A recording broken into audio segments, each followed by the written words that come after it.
Rocchi Anderkovic impedisce al Pipita Higuaín la giocata.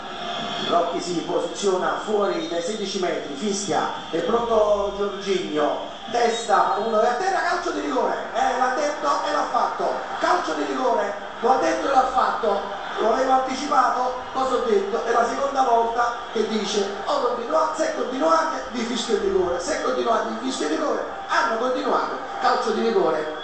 Guardate lì su Albiol, guardate su Pipita Higuaín, questo è un tifoso di Higuaín che vuole la maglia, non è un difensore del Palermo, quello era un tifoso del Palermo, Albiol, Higuaín, di un po' tutti contro tutti. Calcio di rigore per il Napoli, minuto 22. Sorrentino da una parte Pipita Higuaín.